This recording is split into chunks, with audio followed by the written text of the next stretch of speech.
Hey everyone! Today I'm sharing an interactive spread in my Life Crafted album featuring some acrylic and wood veneer pieces from the March 2022 Color Cast Design subscription kit. I'm documenting my second year anniversary with my boyfriend. These photos were taken back in August of 2021, and this is going to be the first page for the month of August. And in 2021, if you've seen any of my flip through videos, I always started out with one of these page protectors with the two 3x4 pockets. And then the top pocket, I always have a transparency month card from Ali Edwards' One Little Word kit from a couple of years ago, layered over this color swatch 3x4 card from Cocoa Daisy. And for the month of August, I was using the Peach Ridge planner and memory keeping kits that had just released that same month. So I've picked out a couple of 3x4 journaling cards and pattern papers from those kits as well. And the Color Cast Designs pieces that I had in mind to document this page were the green acrylic piece that says, "Oh yeah," because I do have a lot of greens in my photos and pattern papers. And green happens to be my boyfriend's favorite color as well. And I've also pulled out that pink acrylic heart because I love the intricate details that are etched into it. And lastly, I'm going to be using that Love wood veneer piece for the interactive part of my layout. I've also printed out my journaling on some clear sticker paper and some photos that I've cut down to a 3x4 size. And for the photos of the food, I fit 2 photos into a 3x4 area, and that's how I was able to get all of these photos onto hopefully this one page. So the left side of my layout is a bit more self-explanatory. I've layered a large tag onto some pattern paper cut at 5 inches wide by 8 3/8 of an inch tall. Those are both from Cocoa Daisy. And I've layered my 2 larger photos on top of those as well, with some of the edges of the photos hanging, overhanging the edges of my pattern paper. And after that, I'm also going to layer the acrylic pieces on top of the photos so that they're kind of overlapping on the photo and half on the pattern paper. And before I adhered everything down, I've also stamped out the date onto the bottom of the tag with my Heidi Swap roller date stamp. And I'm going to tie some of this canvas colored ribbon through the top of the tag to give it some more texture as well. This ribbon also came in one of the kits from Cocoa Daisy. And I'm just going to staple that into place with my tiny attacher. Here I'm just making sure everything fits onto this page before I start adhering everything into place.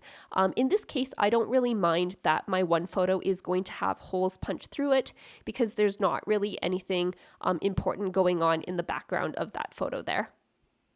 I'm using my Tombow Mono permanent adhesive tape runner to adhere my pattern papers and photos down. And for the acrylic pieces, because they are a bit heavier, I usually do like to use a bit of a stronger adhesive. So I'm going to use my Gina K Connect glue for the Oh Yeah piece.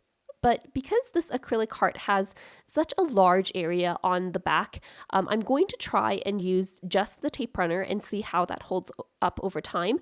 And I think that'll be an interesting thing to see, especially because the surface I'm adhering it onto isn't exactly flat because I have the 3 layers of the photo and the pattern papers on the one side of the heart, and then just the 1 layer of pattern paper on the other side. Moving on to the right side of my layout, I have 3 photo cards and 2 journaling cards that I want to include in that one 3x4 spot. So I'm going to create like a trifold flip up so that I can include everything here. So just adhering my clear sticker paper onto my journaling card first and burnishing that down. And to make my trifold, I'm first going to cut out 2 hinge pieces that are 3 inches wide by 1 inch tall. Then fold them in half so that I have a 1/2 inch spot on the top and bottom to sandwich in between my cards and my photos. And I'm going to play around a bit with the order that I want these cards to go in. And ultimately, I decided that I wanted the green August documented card to be on the very front of the flip out, and the journaling card with my typing on it to be at the very bottom of the inside of the flip out, with all of the photos on the other flaps in between. So I'm going to start at the very bottom with my journaling card, just attaching a hinge to the back of the top of that card with some 3/8 inch score tape.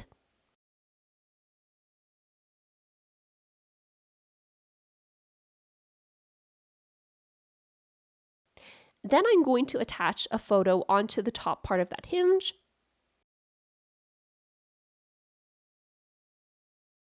Then another hinge to the back of that photo, and another photo above that hinge as well. So the journaling card with the typing on it is going to slide into the 3x4 page protector pocket. And this photo is going to kind of like fold in on itself to make the trifold. And just a reminder as well that while you're doing this, you do want to be careful and make sure that your photos are all oriented the correct way before you start adhering them down.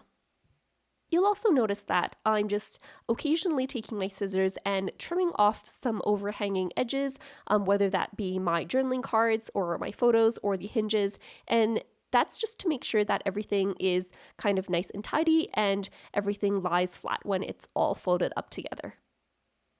So just adhering my last pocket card down and sliding this into place. And to give some indication that this is an interactive piece that can flip up, I'm going to use this Love wood veneer piece as kind of like a tab on the right side of this journaling card. My first thought was to adhere it directly onto the side of the journaling card here, but then I thought it would look really pretty to fill out that heart with some patterned paper. So I'm just going through the rest of the papers that came in this Cocoa Daisy collection and using this corally pattern to back my wood veneer piece, just to pull in some more of that coral color into my layout. I used some of my 1/8 inch score tape to attach that to the side of my journaling card there. And now I'm just diving through the die cut pieces from Cocoa Daisy to see if there's anything else that I'd like to add to my layout. I did find a banner that says "This was so good" that fits really well on the back of my wood veneer tab.